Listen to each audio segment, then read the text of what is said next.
धमाका रुका नहीं और आपने समझ लिया कि युद्ध टल गया। अगर युद्ध टल जाता तो यूक्रेन की सबसे बड़ी टैंक फैक्ट्री में प्रोडक्शन बढ़ाने की जरूरत क्यों पड़ती? अगर युद्ध टल जाता तो रूस को यूक्रेन बॉर्डर के पास क्रीमिया में नॉन स्टॉप रॉकेट क्यों छोड़ने पड़ते? अगर युद्ध टल जाता तो परमाणु बम बरसाने वाले रूस के लड़ाकू विमान आसमान में क्यों दिखते? अगर युद्ध टल जाता तो यूक्रेन को रूस के हमले से छिपने के लिए बंकर ढूंढने की जरूरत क्यों पड़ती? This is well built and they switch on these knobs here for oxygen to be supplied. अगर युद्ध टल जाता तो अमेरिका के राष्ट्रपति जो बाइडेन अभी भी भड़काऊ बयान क्यों देते? The world will not forget that Russia chose needless death and destruction. Invading Ukraine will prove to be a self-inflicted wound. आज हम आपको दिखाएंगे कैसे बाइडेन के 30 सेकंड के संदेश में तबाही के संकेत छिपे हैं।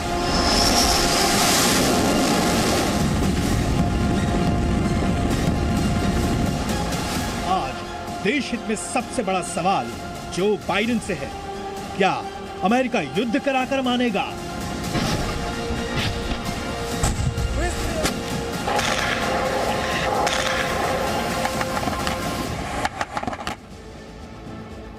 तो कमान से निकला तीर और मुंह से निकली बात वापस नहीं आते। और आप अगर इतिहास को पलटकर देखेंगे तो युद्ध की शुरुआत हमेशा जुबान से हुई है।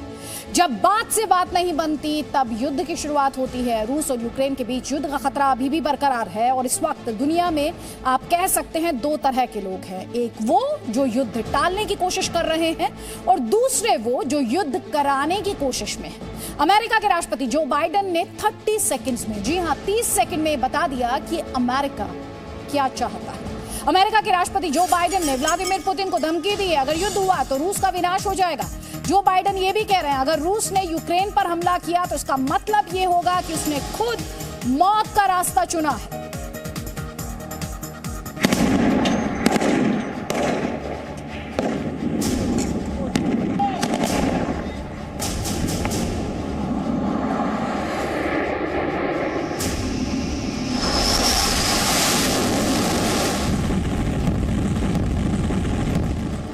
आग को बुझाने के लिए पानी की जरूरत होती है, चिंगारी की नहीं। और अगर कोई बारूद के ढेर पर चिंगारी फेंक रहा हो तो समझ लीजिए वो आग बुझाना नहीं चाहता, भड़काना चाहता है। हमारा इशारा किस तरफ है ये बताने से पहले आपको इस वीडियो के बारे में बता देते हैं जो आप इस वक्त अपनी स्क्रीन पर देख रहे हैं। ये वीडियो रूस और बेलारूस के बीच चल रहे युद्धाभ्यास का है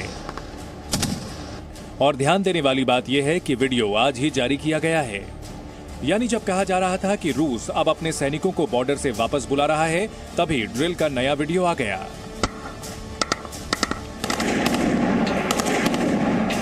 इस वीडियो के बाद अब बात उस चिंगारी की जो रूस और यूक्रेन के बीच कभी भी युद्ध भड़का सकती है। और ये चिंगारी क्या है, इसे आप अमेरिका के राष्ट्रपति जो बाइडेन के ताजा बयान से समझ सकते हैं।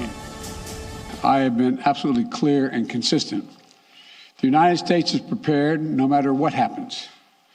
We are ready with diplomacy to be engaged in diplomacy with Russia and our allies and partners to improve stability and security in Europe as a whole. And we are ready to respond decisively to Russian attack on Ukraine, which is still very much a possibility. For all the events of the last few weeks and months, this has been our approach, and it remains our approach now. युद्ध रोकने वाला बयान और युद्ध भड़काने वाले बयान में फर्क होता है। जिस तारीख को यूक्रेन पर रूस के हमले की तारीख कहकर प्रचारित किया गया, उसी तारीख में जो बाइडेन बयान देते हैं और उस बयान में कहते हैं कि अगर रूस यूक्रेन पर हमला करता है तो उसका जवाब देने के लिए वो पूरी तरह तैयार हैं। जबकि नेटो में शामिल जर्मनी के चांसलर ओलाफ स्कोल्स मॉस्को जाते हैं, व्लादिमीर पुतिन से युद्ध न करने की अपील करते हैं और मीडिया में आकर वो रूस को धमकी नहीं देते बल्कि जंग टालने की बात करते हैं।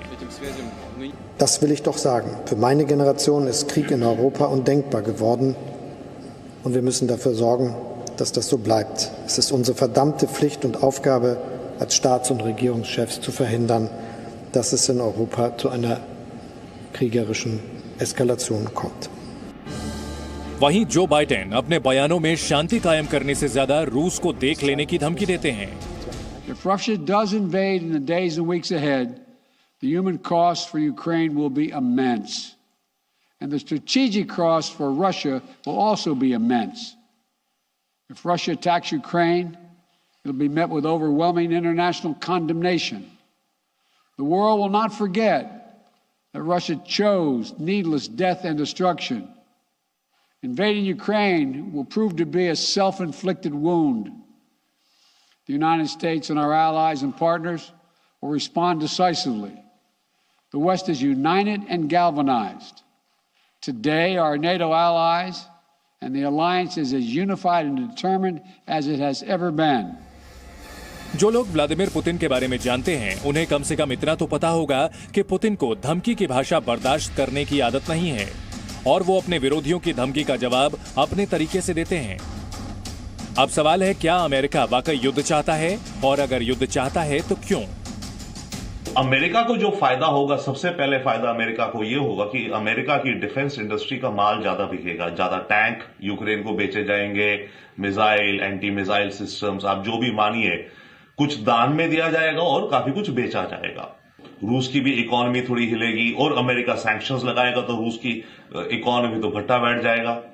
तो इसके चलते अमेरिका का जो दुश्मन है रूस, वो बहुत कमजोर हो जाएगा। तो अमेरिका को यह फायदा है इस वॉर का। एक तरफ अमेरिका का जोर युद्ध कराने पर ज्यादा है, दूसरी ओर वो खुद को अमन के ठेकेदार के तौर पर पेश कर रहा है। अमेरिका समेत पश्चिमी देशों का अभी भी मानना है कि युद्ध का खतरा टला नहीं है। अमेरिका के विदेश मंत्रालय के प्रवक्ता जेड तारर ने इस मुद्दे पर जी मीडिया से बातचीत की।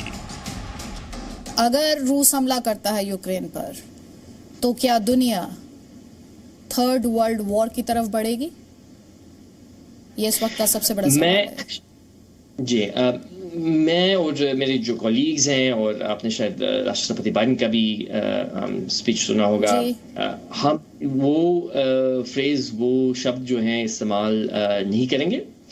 क्योंकि बिल्कुल ये बहुत चिंता वाली बात है अगर रूस ने यूक्रेन पर हमला किया, लेकिन ये कहते हुए अमेरिका से कोई ख़तरा नहीं है, इसको आगे बढ़ाने का कोई एस्केलेट करने का कोई ख़तरा नहीं है। यानी कि जैसे मैंने अभी इज़हार किया, अमेरिकी फोर्सेस या नेटो फोर्सेस यूक्रेन में नहीं जाएंगे, तो मेरा नहीं ख्याल कि इसमें कोई शक होना चाहिए कि ये हाथ से बाहर निकल सकता है। लेकिन ये भी हमें देखना पड़ेगा कि बिल्कुल चिंता की बात है अगर रूस ने यूक्रेन पर एक बार फिर हमला किया।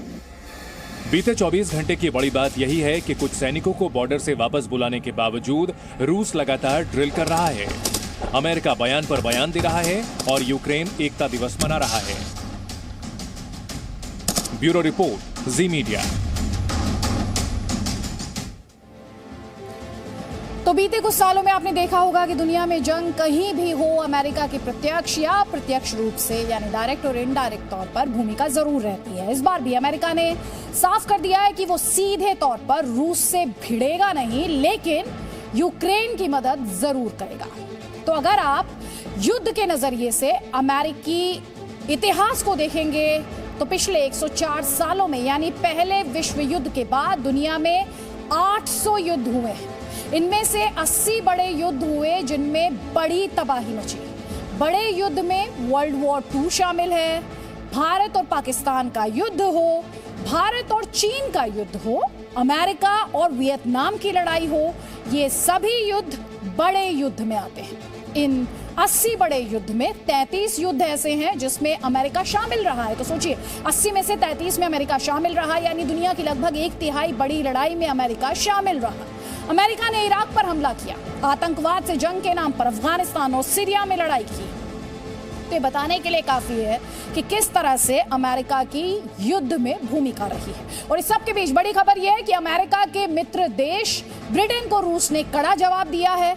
रूस के विदेश मंत्री सर्जेई लेवरोव ने ये कहा कि ब्रिटेन अगर रूस के खिलाफ कोई कदम उठाता है तो वो पलटवार के लिए तैयार है। ये सर्गेई लेवरोव का स्टेटमेंट। ब्रिटेन ने रूस को धमकी दी थी कि अगर उसने यूक्रेन पर हमला किया तो रूस की जो कंपनियां लंदन में काम कर रही हैं उन्हें भारी नुकसान उठाना पड़ेगा। पलटवार करते हुए ब्रिटेन ने आर्थिक प्रतिबंध की धमकी दी, चेतावनी दी। Presenting B News app, available on Google Play and App Store. Download it now.